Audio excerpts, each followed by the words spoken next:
Hai, saat ini Anda sedang mendengarkan seri pengharapan hidup terbitan Our Daily Bread Ministries. Yuk kita simak.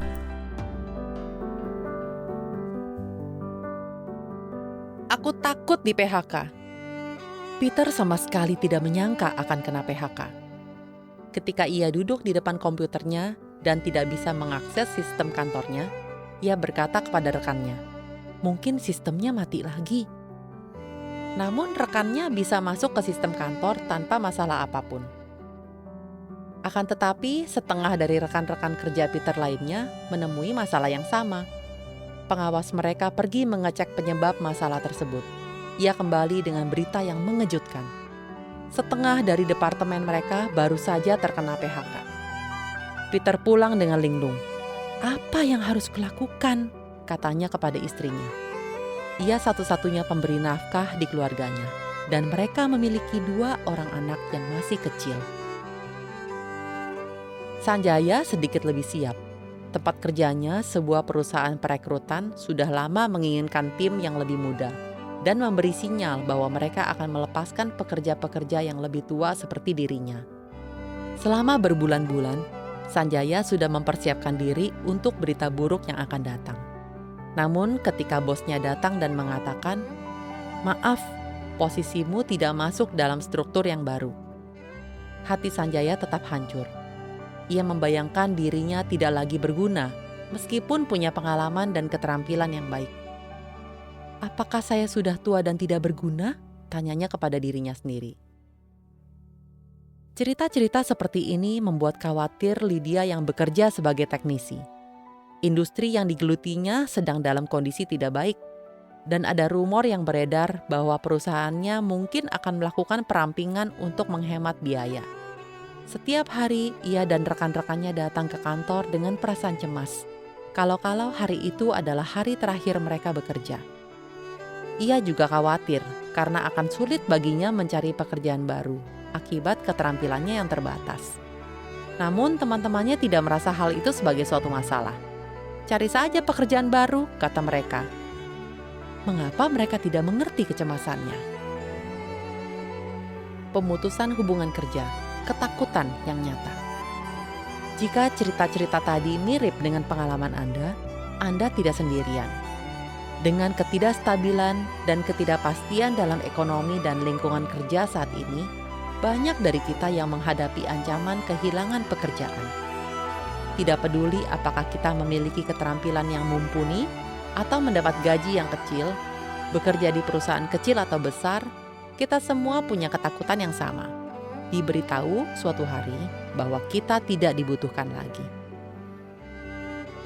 PHK bisa membuat kita khawatir akan kondisi finansial kita, karena hal itu mempengaruhi kemampuan kita untuk mengurus diri sendiri dan keluarga kita. Tidak seperti orang-orang yang keluar untuk mencari pekerjaan baru, kita tidak punya kesempatan untuk mencari pekerjaan sebelum PHK ini terjadi. Atau lebih buruk lagi, kita mungkin tidak akan mendapat pekerjaan baru untuk waktu yang cukup lama. Jika Anda merasa terbebani oleh kekhawatiran dan ketakutan, yakinlah bahwa itu adalah respons yang normal terhadap masalah yang sangat nyata. Banyak orang merasakan hal yang sama, Anda tidak sendirian. Terkadang masalahnya lebih dari soal uang. PHK bisa membuat kita merasa bahwa kita telah melakukan suatu kesalahan atau tidak sebaik orang lain. Kita mungkin bertanya-tanya apakah kita akan menjadi yang pertama di PHK karena kita kurang mampu, terampil, berguna, atau hanya karena lebih tua dibandingkan pekerja yang lain. Bahkan kita mungkin merasa iri terhadap mereka yang memiliki pekerjaan yang aman. PHK bisa sangat berpengaruh pada harga diri kita. Jaka mengalami depresi ketika ia kehilangan pekerjaannya sebagai account manager dan sulit sekali mendapatkan pekerjaan baru. "Tidak ada yang mau mempekerjakan seorang pria parubaya," katanya berulang kali kepada istrinya. "Apa yang bisa kulakukan? Siapa yang akan menolongku?" Apakah Anda mempunyai pertanyaan-pertanyaan yang sama? Apa yang bisa saya lakukan? Siapa yang akan menolong saya? Yang kita butuhkan. Mungkin bagian terberat dari ketidakpastian tentang pekerjaan adalah menyadari bahwa kita tidak bisa berbuat banyak untuk menolong diri sendiri. Bukan karena kita tidak mampu, tetapi karena situasi kita benar-benar tergantung pada orang lain. PHK tidak berhubungan dengan seberapa keras kita bekerja atau seberapa baik diri kita, melainkan berhubungan dengan keadaan ekonomi global dan lokal, kondisi industri dan perusahaan kita, dan keputusan bisnis para pemimpin perusahaan kita. Jadi, selain jaminan finansial, yang kita butuhkan adalah jaminan bahwa kita bisa mendapatkan bantuan ketika kita terkena PHK. Penghiburan dan dorongan untuk membantu kita menghadapi kekhawatiran yang kita alami sekarang, dan keyakinan tentang harga diri kita. Bayangkan jika kita memiliki seseorang yang bisa memberikan kepada kita 1. Jaminan. Jika kita tidak bisa yakin akan selalu memiliki pekerjaan kita, maka kita akan terbantu jika kita yakin akan segera mendapatkan pekerjaan baru, atau ada seseorang yang bisa membantu kita melalui masa pengangguran, sehingga kita tetap bisa mengurus kebutuhan keluarga kita. Kita bisa tenang jika kita punya seseorang yang bisa kita andalkan, pribadi yang bisa mengatakan, "Jangan khawatir, aku menguasai keadaan ini." 2. Penghiburan. Bagaimana jika ada seseorang yang benar-benar mengerti ketakutan, kekhawatiran, dan kecemasan kita?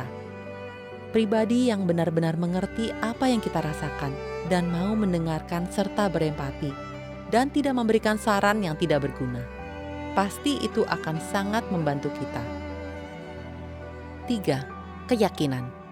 Meskipun kita hidup dalam budaya yang sangat menekankan peran kita sebagai pemberi nafkah, kita perlu diyakinkan bahwa kehilangan pekerjaan tidak membuat harga diri kita jatuh. Kita akan sangat terbantu jika ada seseorang yang bisa meyakinkan kita. Engkau tetap seorang pekerja yang baik dan berharga di mataku. Siapa yang bisa memberikan bantuan seperti itu kepada kita?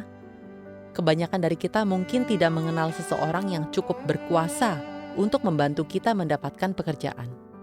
Untuk penghiburan, kita bisa mencari bantuan dari orang-orang terkasih dan teman-teman kita. Tetapi mungkin kita tidak ingin membebani anggota keluarga kita. Dan teman-teman belum tentu memahami kekhawatiran dan ketakutan kita. Rasanya sulit pula menemukan keyakinan akan harga diri kita, khususnya di tengah budaya yang cenderung memuja kesuksesan. Pribadi yang bisa membawa perubahan. Jadi, siapa yang bisa menolong kita dan memberikan jaminan, penghiburan, dan keyakinan yang sesungguhnya? Adakah seseorang yang bisa kita andalkan karena ia akan selalu hadir untuk menolong dan memelihara kita? Adakah seseorang yang bisa meyakinkan kita bahwa kita benar-benar berharga, apapun yang mungkin terjadi? Kami percaya bahwa memang ada satu pribadi yang bisa melakukan semua hal tersebut. Dialah Allah Pencipta, Allah yang dipercayai orang-orang Kristen.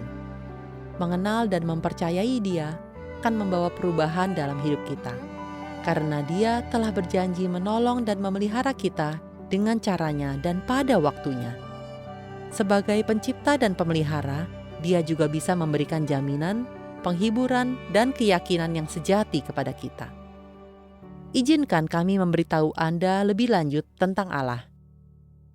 1. Dia Maha Kuasa. Allah yang menciptakan dunia dan segala isinya itu adalah Allah yang Maha Kuasa dan Maha Tahu. Dia mengendalikan segala sesuatu di atas dunia. Dia juga Allah yang baik. Dia bijaksana, adil, dan jujur, dan tidak pernah berbuat salah. Dia juga kekal, artinya Dia ada untuk selama-lamanya. Jadi Allah selalu dapat diandalkan. Yang kedua, Dia mengasihi kita. Karena Allah mengasihi setiap dari kita sebagai anak-anaknya, Dia sangat peduli kepada hidup kita. Dia ikut merasakan penderitaan dan kekhawatiran kita, mengerti ketakutan kita yang terdalam, dan tahu persis bagaimana kita berpikir tentang pekerjaan dan diri kita sendiri. Yang ketiga, Dia peduli kepada setiap dari kita. Allah bukanlah sesosok makhluk gaib yang hidup jauh di atas kita dan tidak tertarik kepada sepak terjang manusia. Sebaliknya, Dia adalah Allah Maha Pengasih yang sangat menghargai kita masing-masing, karena Dialah yang menciptakan setiap dari kita. Anda dan saya berharga di matanya. Tak peduli bagaimana kinerja kita dalam pekerjaan atau seberapa besar pendapatan kita berharga di matanya seperti anak-anak berharga di mata orang tua mereka. Allah mengasihi kita karena nilai kita di matanya, bukan karena kemampuan kita. Apakah kita bisa melihat Allah? Sekitar 2000 tahun lalu, Allah datang ke dunia dalam rupa manusia bernama Yesus. Dia hidup dan menderita sebagai seorang manusia, sehingga Dia mengerti kekhawatiran dan ketakutan kita. Alkitab yang dipercayai orang Kristen sebagai firman yang diilhamkan oleh Allah, menasihati kita. Serahkanlah segala kekhawatiranmu kepada Allah, sebab Ia yang memelihara kamu. 1 Petrus 5 ayat 7. Mengenal Allah tidak membuat semuanya tiba-tiba berubah dan kehidupan Anda menjadi sempurna. Mungkin Anda tetap menghadapi ketidakpastian pekerjaan, ancaman PHK, dan kecemasan lain dari hari ke hari. Namun, Anda akan dapat mengandalkan Allah karena Anda mengetahui bahwa Dia sanggup memberikan Anda kekuatan untuk menghadapi kekhawatiran Anda dan kebijaksanaan untuk mengambil langkah yang tepat. Anda akan memperoleh penghiburan dan keyakinan dengan pengetahuan bahwa karena Dia mengasihi dan mempedulikan Anda, Dia akan menolong Anda melalui masa-masa yang sulit ini. Anda pun akan dapat melalui perjalanan yang sulit tersebut dengan pengetahuan bahwa Anda tidak sendirian dan bahwa Anda sangat dikasihi dan dihargai, apapun yang mungkin terjadi dalam pekerjaan dan kehidupan Anda. Kami mendorong Anda berbicara dengan seorang teman Kristen atau menghubungi gereja terdekat yang dapat membantu Anda untuk lebih jauh mengenal Yesus dan perubahan yang diberikannya. Bacalah Alkitab untuk menemukan bagaimana Sang Pencipta kehidupan dapat memberikan kepuasan abadi kepada Anda. Terima kasih ya karena Anda sudah mendengarkan seri pengharapan hidup ini. Untuk mendapatkan materi-materi dengan judul-judul lainnya secara online, silakan kunjungi website santapanrohani.org/SPH. Tuhan memberkati.